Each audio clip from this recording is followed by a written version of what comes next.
In the Pacific Ocean, the deck of a U.S. destroyer suddenly shifts into full alert. Radar operators sharpen their focus. Sailors hear the command, "Lock on target, stay sharp."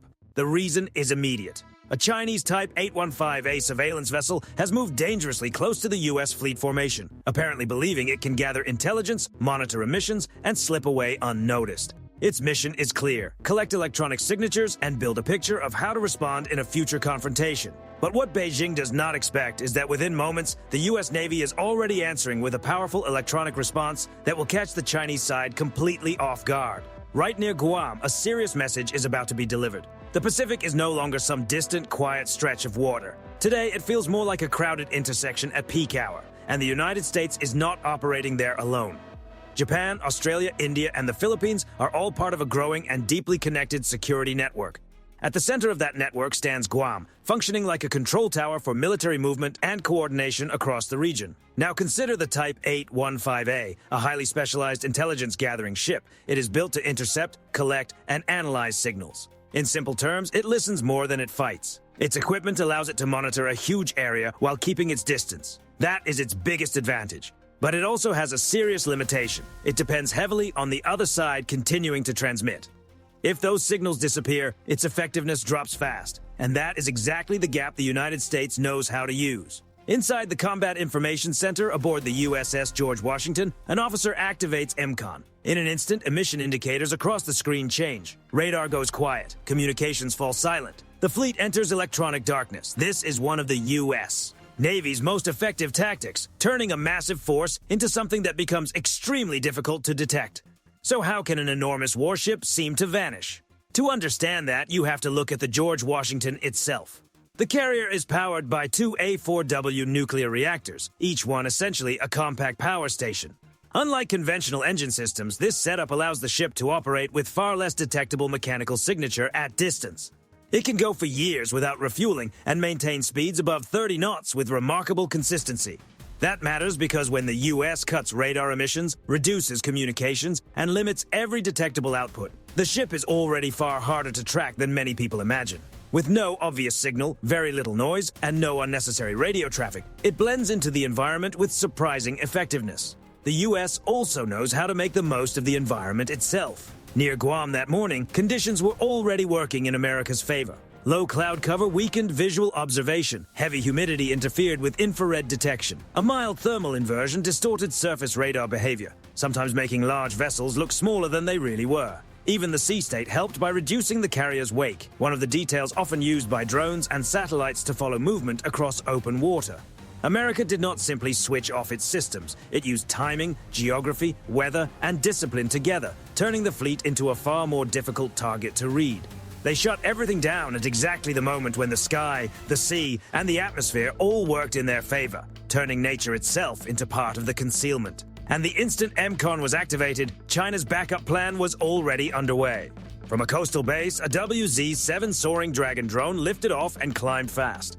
This high-altitude surveillance aircraft, with its unusual twin-wing design, was built to fly extremely high and remain in the air for long stretches, reaching altitudes of around 60,000 feet, where cloud cover can help mask its movement. From there, it began moving toward Guam, like a silent observer suspended above the ocean. Once electronic monitoring no longer worked, China shifted immediately to visual and radar-based tracking from above.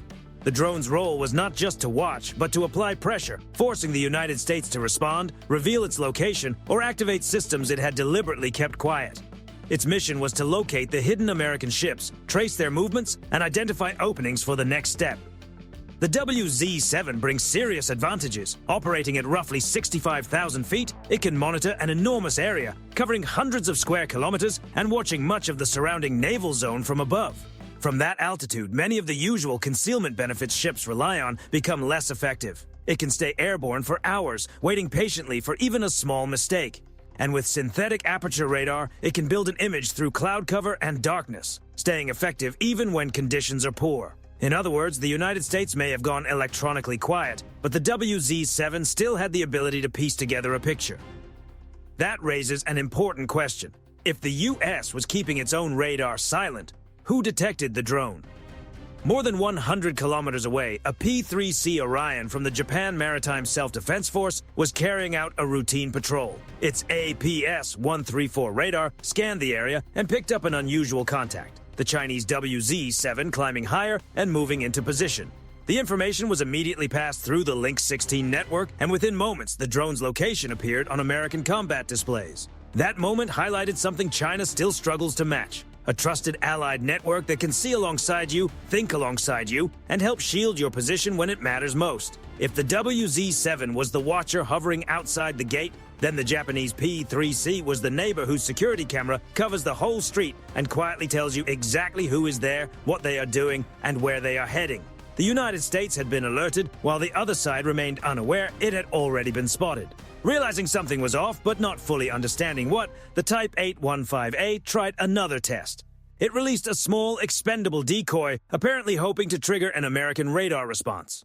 It was a probing move, an attempt to check whether anyone was still transmitting, but nothing happened. The silence held. Then, from the deck of the USS George Washington, two EA-18G Growlers launched into the sky. Mounted beneath their wings were ALQ-218 receivers and ALQ-99 jamming pods, systems built not just to listen, but to reshape what the other side believed it was seeing. The ALQ-218 first gathered every detail it could from opposing radar activity: frequency, signal strength, scanning style, even the rhythm of transmission switching on and off. Like a trained musician identifying a single instrument in a crowded orchestra, it could isolate the faintest electronic clue buried in the noise. Then the ALQ-99 went to work, sending out deceptive radar returns, creating false contacts and distorting positions so that one real formation could seem like several separate groups. To Chinese operators, the display would no longer look clear or reliable. It would become crowded, confusing, and increasingly difficult to trust. Once the Growlers reached the right altitude, they began a full electronic disruption effort, jamming signals, generating phantom formations, and overwhelming sensors with conflicting information. This was no longer just a defensive move. It was a calculated response aimed at disrupting the other side's awareness and slowing its ability to make decisions. In that moment, the Growlers were doing far more than flying cover. They were turning the sky itself into a stage for deception. No missiles were launched and no direct strike took place. Even so, the radar picture suddenly filled with shadows that were never really there. Instead of seeing an empty stretch of ocean, Chinese operators were now looking at a display that seemed to show not one, but 5 American carrier strike groups appearing at the same time in different locations. Their screens were overwhelmed with false contacts, making it nearly impossible to separate reality from deception. It was like standing inside a hall of mirrors where every direction looks convincing and none of them can be trusted. The United States chose the timing with precision. Waters near Guam are an area where America operates with deep familiarity. Beneath the surface, above the horizon, and across the electromagnetic spectrum, the region is watched through a dense network of underwater sensors, satellites, and surveillance systems. Since the Cold War, the U.S. has studied the ocean floor, the atmosphere, and the shifting behavior of the local environment in extraordinary detail. That knowledge allowed the Growlers to use the surroundings to their advantage, scattering and shaping their signals in ways that made Chinese radar operators' jobs even harder. By afternoon, conditions in the Pacific often bring stronger disturbances in the ionosphere. For radar systems, that can be a serious complication. For the Growlers, it became an opportunity. At exactly the moment when Chinese sensors were already dealing with natural interference, the added electronic pressure pushed the picture from uncertain to nearly unusable. This response targeted one of China's biggest vulnerabilities. Its surface radars are powerful, but they rely heavily on reflected signals being accurate and stable. Once those returns are distorted, the value of the analysis drops fast. That is exactly where the Growlers applied pressure. And while the United States, Japan, and Australia can exchange information almost instantly, China's systems are slower when it comes to cross-checking data from different sources quickly enough to cut through deception. Their surveillance network is built to gather a huge amount of information, but not always to filter confusion efficiently. The Growlers exploited that weakness by flooding the system with misleading signals until target classification started to break down. And beyond all the technology, there was another factor at work: human pressure. In a moment like that, one bad decision can have enormous consequences. Operators might ignore a real contact, or they might waste precious time chasing something that does not exist. In the end, this high-tech contest became a test of judgment under extreme stress. Then, while the Chinese vessel was still caught in the confusion, a real American P-8 Poseidon patrol aircraft suddenly emerged from a cloud bank and dropped to low altitude as it approached the ship. On board the Chinese vessel, the pressure spiked instantly. Radar crews were still trying to sort real signals from phantom formations, while the captain ordered increased speed and evasive maneuvers. This was the final move. Clear, visible, and impossible to misunderstand. The deception phase was over. While one side was still searching for the exit in a maze of reflections, the other had effectively stepped forward, turned on the lights, and made its presence undeniable. The P-8 became that spotlight, its cameras and sensors locked onto the Chinese ship, recording every visible detail, from hull markings to external equipment to movement patterns across the water. The Chinese crew made one last effort, trying to interfere with the aircraft's sensors and alter course, but by then, the message had already been delivered. It did not need to be spoken aloud. We know you are here. We are watching everything. At that point, the mission had lost its value. With its position exposed and its purpose compromised, remaining in the area only increased the risk. The Type 815A gradually turned away, built up speed, and began leaving the area. On American displays, the red contact slowly moved off. The Chinese crew had little room left to maneuver and ultimately had to pull back. The U.S. advantage began with discipline. They knew exactly when to go silent, using MCON procedures to shut down electronic emissions at the most effective possible moment. By going silent at exactly the right moment, the United States made an entire carrier strike group disappear from the Type 815A's view. What seemed like empty water to the Chinese ship was, in reality, a fully capable fleet sitting in plain sight, prepared to respond without giving away a single position.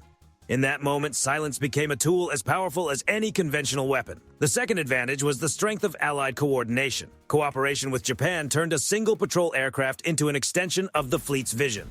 Through Link 16, the P-3C Orion passed critical tracking data almost instantly, helping build a connected defensive picture that expanded awareness across the entire force.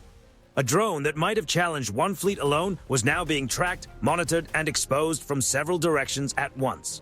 This was more than simple cooperation.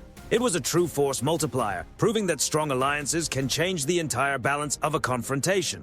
The third advantage was control of perception itself. The EA-18G Growlers, using ALQ-218 and ALQ-99 systems, shaped the electromagnetic environment to create false formations and conceal real ones. In an instant, the side that had come to observe found itself reacting instead. Chinese operators were left staring at a distorted picture, unable to tell what was genuine and what had been manufactured for them to see. With careful timing and precise execution, the United States turned deception into control, drawing out the other side's weaknesses while keeping its own position hidden. Taken together, these elements created a layered strategy in which discipline, advanced technology, and allied coordination worked as one. Success was not simply about who had more firepower. It was about thinking several steps ahead, controlling the flow of information, and even using the environment itself as part of the advantage. The larger lesson from this encounter is hard to ignore. In today's maritime environment, power is not defined only by visible force or dramatic displays. Real strength often lies in controlling information, shaping the situation before any direct exchange ever begins. It comes from disciplined crews, advanced systems, and reliable partnerships. It comes from the ability to let an entire fleet fade into the electromagnetic background while the other side struggles to make sense of what is happening. It is also the ability to turn every move by an opponent into a source of insight, revealing their methods, their habits, and their weak points, while remaining difficult to read in return. And that leaves an important question. Is this kind of silent contest enough to discourage future escalation? Or are we only seeing the first moves in a far more complex game? One where drones, satellites, and electronic deception make every decision harder and every encounter less predictable? The next episode may test strategy, patience, and human judgment even more sharply. So what do you think? Could the age of invisible fleets and electronic control reshape naval power for good? Or will the next challenger find a way to reverse the game?